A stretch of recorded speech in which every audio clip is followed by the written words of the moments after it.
അപ്പനും അമ്മയും വീടും ധനങ്ങളും വസ്തു സുഖങ്ങളും കർത്താവത്രേ.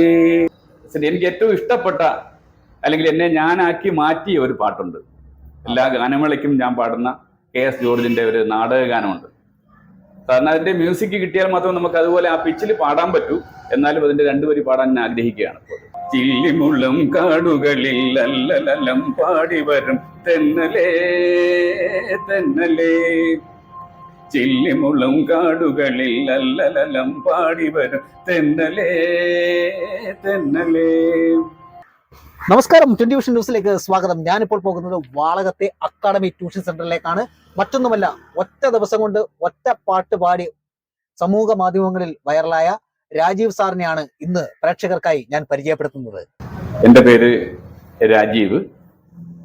ഞാനിവിടെ വാളകത്ത് academy of English and maths എന്ന ട്യൂഷൻ സ്ഥാപനം നടത്തുകയാണ്. എൻ്റെ സ്ഥലം പാറങ്കോടാണ്. എന്നാൽ ഇപ്പോൾ ഞാൻ താമസിക്കുന്ന കൊല്ലം മുഖത്തലയിലാണ്. കഴിഞ്ഞ കുറച്ച് വർഷങ്ങളായിട്ട് ഞാനിങ്ങനെ ഈ സംഗീത രംഗത്തുണ്ട്. ഞാൻ സംഗീത കോളേജിൽ പഠിച്ചതാണ് തിരുവനന്തപുരത്ത്. പക്ഷെ മൃദംഗമായിരുന്നു എൻ്റെ മെയിൻ സബ്ജക്റ്റ്. സബ് വായ്പാട്ടായിരുന്നു. മൃദംഗവുമായിട്ട് ധാരാളം കച്ചേരിക്ക് പോയിട്ടുണ്ട്. എന്നാൽ ഇന്ന് ചെറിയൊരു ആക്സിഡൻറ്റ് സംഭവിച്ചത് കൊണ്ട് ഞാൻ മൃദംഗത്തിൻ്റെ കാര്യമൊന്ന് മാറ്റി വെച്ചിരിക്കുകയാണ്. ഫുൾ ടൈം ഞാൻ വാളകത്തുണ്ട്. ഭക്തിഗാനമേളയ്ക്ക് പോകുമായിരുന്നു.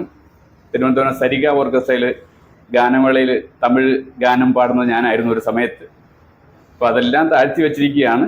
എന്നാൽ ഇപ്പോൾ ഒരു യൂട്യൂബ് ചാനലൊക്കെ ഉണ്ടാക്കി അതിനിടയ്ക്ക് 1-2 പാട്ടുകളൊക്കെ പാടുന്നുണ്ട്.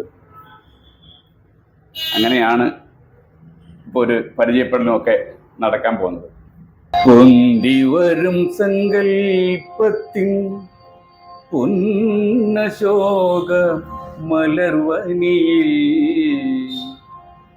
പൊന്തിവരും സങ്കൽപ്പത്തിൻ പുന്നശോക മലർവനിയിൽ, ചന്തമിടും ചന്ദ്രികതൻ ചന്ദന മണിമന്ദിരത്തിൽ.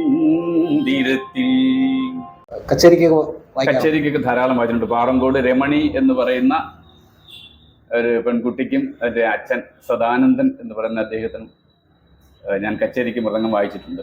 കരയുന്ന കാക്കയ്ക്കും വയലിലെ റോസയ്ക്കും ഭക്ഷവും ഭംഗിയും നൽകുന്നവൻ, കരയുന്ന കാക്കയ്ക്കും വയലിലെ റോസയ്ക്കും ഭക്ഷവും ഭംഗിയും നൽകുന്നവൻ.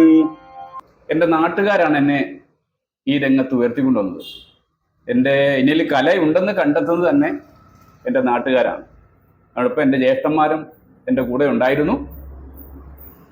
സംഗീത കോളേജിൽ പോയി ഇൻ്റർവ്യൂ നടത്തുന്നതിന് മുമ്പായിട്ട് തന്നെ ഞാൻ മൃദംഗത്തിൽ ചേരണമെന്ന് ആഗ്രഹിച്ചതാണ്. പാറങ്കോട് അറിയപ്പെടുന്നത് തുള്ളക്കാരൻ ആശാൻ ഗോവിന്ദൻ ആശാന്റെ പേരിലാണ്. എൻ്റെ അച്ഛൻ്റെ ജ്യേഷ്ഠനാണ് അദ്ദേഹം. അദ്ദേഹത്തിൻ്റെ മകനാണ് എന്നെ മൃദംഗം പഠിപ്പിച്ചത്. മൃദംഗം നേരത്തെ കോളേജിൽ പോകുന്നതിന് മുമ്പേ ഞാൻ പഠിച്ചിരുന്നു. സർട്ടിഫിക്കറ്റിന് വേണ്ടിയാണ് കോളേജിൽ പോയത്. പക്ഷേ അതെനിക്ക് പൂർത്തിയാക്കാൻ കഴിഞ്ഞില്ല. അമ്മ ആ സമയത്ത് മരിക്കുന്നു. അതിനുശേഷം ഒരു വർഷം കഴിഞ്ഞ് അച്ഛനും മരിക്കുന്നു. എനിക്കത് പൂർത്തിയാക്കാൻ കഴിഞ്ഞില്ല. എന്നാലും ഞാനത് മുൻകൂട്ടി സ്വായത്തമാക്കിയിട്ടാണ് കോളേജിലേക്ക് പോകുന്നത്. ഇപ്പോൾ പ്രോഗ്രാമൊന്നും പോകുന്നില്ല. ഒരു 4 വർഷം കൊണ്ട് എങ്ങും ഇറങ്ങുന്നില്ല. എന്നാൽ ഇനി സജീവമായിട്ട് ഒന്ന് ഇറങ്ങണം എന്ന് ആഗ്രഹിക്കുകയാണ്. ഇപ്പോഴും പലരും വിളിക്കുന്നു. ഒരാഗ്രഹമുണ്ടല്ലേ? ഒരാഗ്രഹമുണ്ട്. കലാഫീൽഡിലൊക്കെ. അതെ. ട്യൂഷൻ കഴിഞ്ഞതിന് ശേഷവും സമയമില്ല. ഈ കുട്ടികളുടെ കാര്യം വളരെ ഉത്തരവാദിത്തത്തോടെയാണ് അർത്ഥം ചെയ്യുന്നത്. കാരണം ഈ കുട്ടികളെല്ലാം അവനവൻ്റെ വീട്ടിൽ എത്തിച്ചതിന് ശേഷമാണ് ഞാൻ വീട്ടിൽ പോകുന്നത്. അപ്പോൾ വീട്ടിൽ ചെല്ലുമ്പോൾ ഒരു 7-8 മണിയാവും. പിന്നെ ഇളയവൻ്റെ പഠിത്ത കാര്യങ്ങളൊക്കെ നോക്കി സമയം കിട്ടുന്നില്ല എന്ന് തന്നെ പറയാം.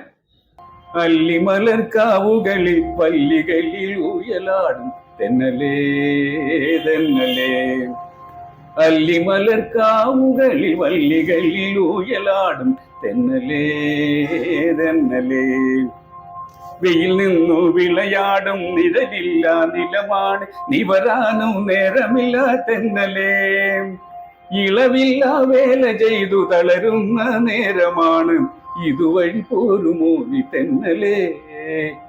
തെന്നലേ ഇളവില്ല വേല ചെയ്തു തളരുന്ന നേരമാണ് ഇതുവഴി പോരുമോ നീ തെന്നലേ തെന്നലേ ചില്ലിമുളം കാടുകളിൽ അല്ലലലം പാടി വരും തെന്നലേ തെന്നലേ അല്ലിമലർക്കാവുകളിൽ വല്ലികയിൽ ഊയലാടും തെന്നലേ തെന്നലേ തെന്നലേ തെന്നലേ തെന്നലേ തെന്നലേ